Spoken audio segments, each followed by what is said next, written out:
For decades, UFOs have been the stuff of science fiction. Could they also possibly be the stuff of reality? Our David Pogue is in hot pursuit of an answer.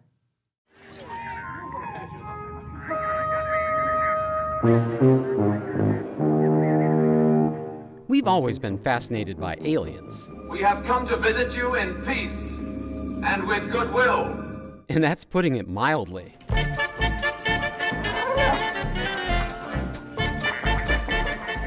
And mathematically speaking, aliens should exist. There are 2 trillion other galaxies we can see, each with 100 billion Earth-like worlds. 100 billion. Okay, it's hard to believe they're all sterile. Seth Shostak is the senior astronomer at the SETI Institute. SETI stands for the Search for Extraterrestrial Intelligence. I happen to know that this is sort of a trick question when people say, do UFOs exist? I mean, obviously UFOs exist because that just means unidentified flying objects. But the real issue here is not that you see things in the sky, it's what you claim they might be. You just can't assume if you see something in the sky that looks a little weird that it's some kind of alien thing, which is what a lot of people assume. Author and investigative journalist Leslie Kean. Most sightings that people have, oh, I see something in the sky, those kinds of sightings can usually be explained. The planet Venus, airplanes, comets, shooting stars, birds, let's say 5 to 10% are the cases that any conventional explanation can be ruled out. Those are the cases that are of interest. In 2017, Kean co-authored a New York Times story that revealed the existence of, believe it or not, a secret Pentagon program devoted to studying UFO sightings. It was a huge revelation to know that the government took it that seriously. There's really been a sea change of attitude towards this topic. It's not to say that there's no more ridicule, but it's way less. And sure enough, in a CBS News poll, 2/3 of Americans say they believe that there's intelligent life on other planets, up 10% from 2017. The Times story included links to 3 videos captured by Navy fighter jet pilots in 2004 and 2015 with infrared sensors. Oh my gosh. They're all going against the wind. Look at that thing, dude. It's rotating. The Navy and the Department of Defense have not been able to explain what this thing was, with all the work they've done on it. More recently, Navy sailors captured this night vision video of 3 triangular somethings off the California coast. The Pentagon declined our request for an interview, but offered a statement that said, in part, the Department of Defense takes any incursions by unauthorized aircraft very seriously and examines each report. As we collect additional data, we expect to close the gap between the identified and unidentified to avoid possible strategic surprise. That's always the biggest question. Is it Chinese? Is it Russian? Could it be their technology? And if it is, we're in trouble because they're way ahead of us. I don't think I've ever spoken to anyone who has seen more reports, paperwork, photographs, interviews as you on this topic. Has there ever been a confirmed extraterrestrial ship? We'd have to say no. We'd have to say what's confirmed is that we don't know what this, let's call it a ship or an object. We don't know what it is. We can just say what it isn't. Right. And you can ask yourself, well then what, and of course what we call the extraterrestrial hypothesis is a valid one. I mean, maybe it is from some other place in the universe. Now, the military's secret program was only one 2017 surprise. Oumuamua was another. Oumuamua, which means scout in Hawaiian, is something that a Hawaiian telescope glimpsed in 2017 just as it was leaving the solar system. We cannot really chase it. It's moving faster than any rocket that we can produce.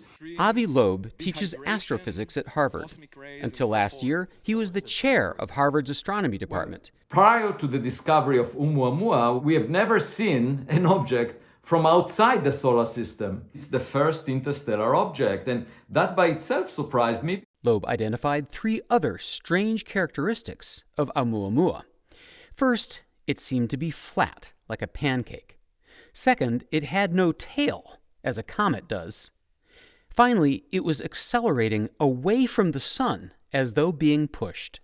And in order for that to happen, the object had to be very thin, sort of like a sail reflecting light, instead of reflecting the wind as you find on a sailboat. A pair of Harvard scientists say a massive, fast-moving visitor to our solar system may have been a probe sent by an advanced alien civilization. So we suggested that perhaps this object is a technological relic. In fact, a sail produced by another civilization, and the first indication that such a civilization exists. Loeb's theory didn't win him any friends among other scientists, especially when he turned it into a best-selling book. All right, Jill next. So, Avi, I get a little bit pissed off when you throw the entire scientific culture under the bus, because some of us have been thinking about and building instruments to find anomalies for a very long time. My colleagues responded very negatively. I am not convinced that Avi's right about this. You know, there are a lot of people here who know a lot more about asteroids than I do, and they say, look, it looks like an asteroid, it quacks like an asteroid, it has all the characteristics of an asteroid. SETI's Seth Shostak wasn't persuaded by the Navy videos either. Think about the fact that there are 750 or so satellites up there whirling around the Earth, making those photos you find on Google Earth. Don't you think they would have found some of these saucers if they were really around? You sound like a skeptic about there being extraterrestrial intelligence, and yet you work for SETI, whose mission supposedly is to find it. Yeah, I have no doubt that there's extraterrestrial intelligence. But it's a different thing to say, and not only are they out there, but they've come to visit. But the evidence, to my mind, is not good. Loeb, Kane, and Shostak all agree on one thing, that the government and the scientific community should spend more effort and money on the search for alien life. The scientific community refuses to discuss it. I think this should be a mainstream activity. Just like we are doing archaeology on Earth, we can explore archaeology in space, in search for past cultures that are not around anymore. Next month, if all goes well, the Pentagon's UFO research group, now called the Unidentified Aerial Phenomena Task Force, will finally go public with a report requested by Congress. But no matter what that report winds up saying, Seth Shostak doubts it will change anyone's mind.